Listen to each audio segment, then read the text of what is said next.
Well, I've never had a job. Uh, I'm not a recluse, but I work on my own, and I've stayed my own authentic self all my life. So I've been able to keep my truths and not be influenced by anybody. In fact, I've been excommunicated from every single environment and lover in my life, searching for the truth. So what happens is you tend to pay attention to the arts and the sciences. So I've been a songwriter of over 400 songs, and uh, a science fiction film writer of over 15 screenplays, and two and a half of them have actually been completed. So I'm a film director, a science fiction writer. And what happened was that I had to grow to a certain age. This wouldn't happen in my 40s, but it happened in my 50s, where a ding moment occurred about all my research and all my truth seeking in life. It happened automatically. It just was like, and David Lynch talks about it, that when this idea hits you, it's not your choice. It's a complete idea.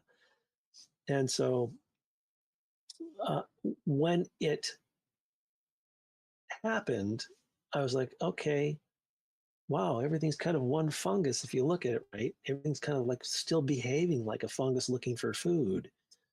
That's a weird concept, but my innards changed. My a calmness came down. It's kind of cascaded down over me. This calmness, and I thought, oh, that's weird.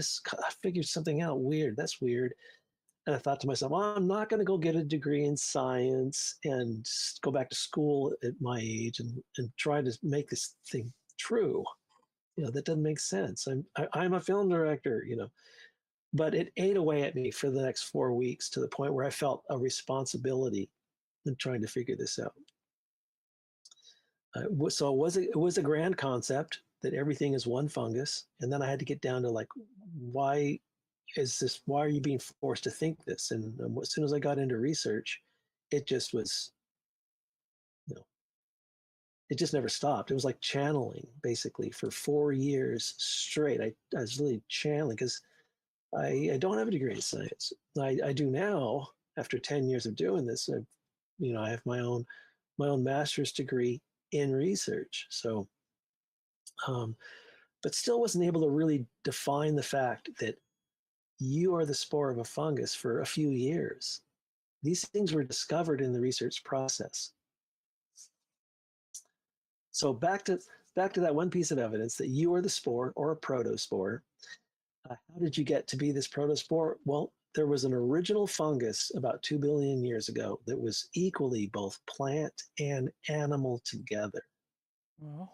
It's called the original fungus. Yeah, it was developed from from basically bacteria.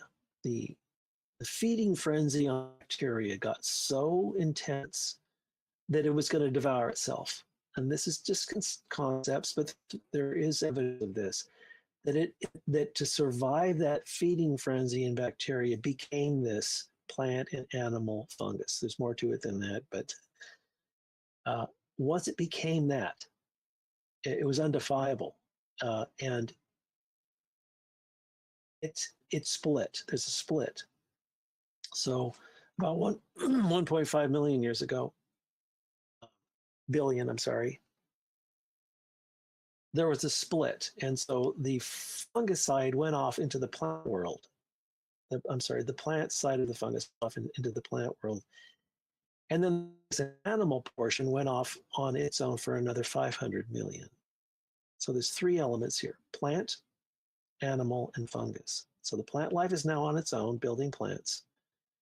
The animal and the fungicide went on for 500 million more years before animals split away from the fungus, leaving the fungus to evolve into the kingdom we see it today.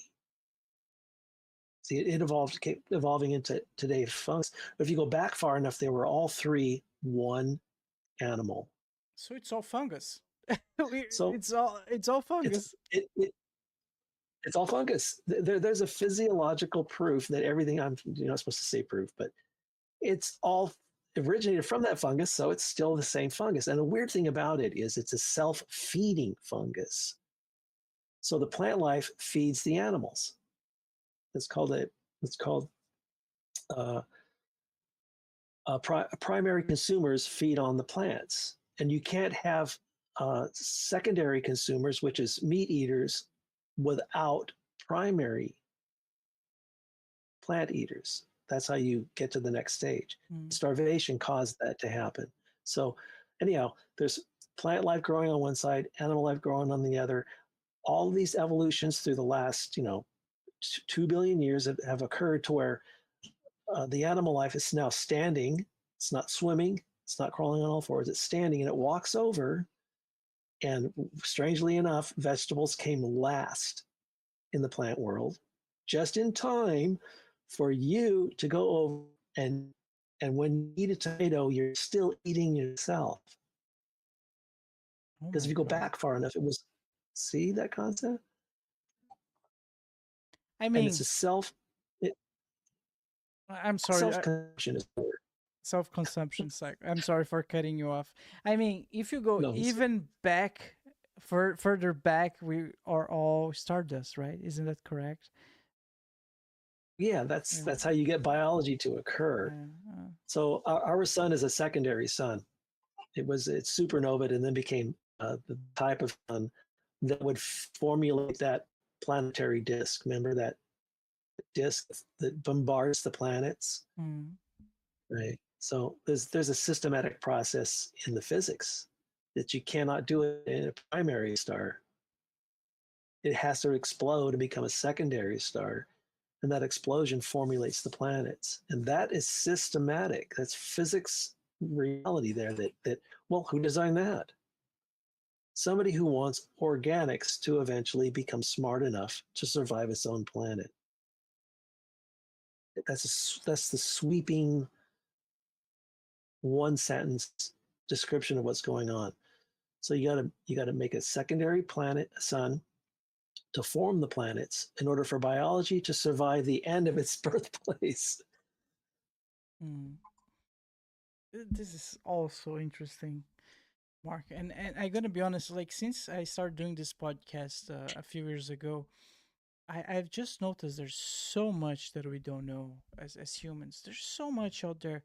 There's like there's the hidden truth. That what I want you to go back to is the void of psychosis, right? There's so much that we don't know where it came from. So many unanswered questions, like the hidden truths that we talked about, and I somehow I feel like it's all connected, like religion, energy, UFOs, the fungus. They all somehow all of those big questions. They have those answers, those big answers that all interconnect somehow. And I do feel like we touched on a lot of them today, and it rings that bell of authenticity. You know that I cannot quite pinpoint exactly the answers and what, but I do feel like it has some truth in there. Well, let me simplify it as much as I can. Everything is science, and everything is one science for the growth of a consciousness to its maximum. So everything is one science for the growth of consciousness to its maximum inside a cold, dark vacuum via a fungus in the place we call the universe. Wow, that's beautiful. Man, again, that's such an interesting topic. I have like 1,000 more questions to could keep going. But I need to ask, do you have any final remarks? Anything else that like to leave us with? No, I think what I've been cursed with this is to try and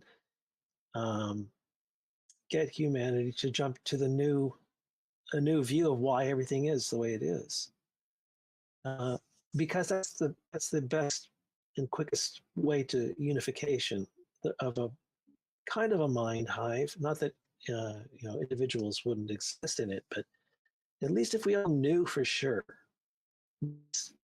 things that Earth does end, and that is an intended process to enforce the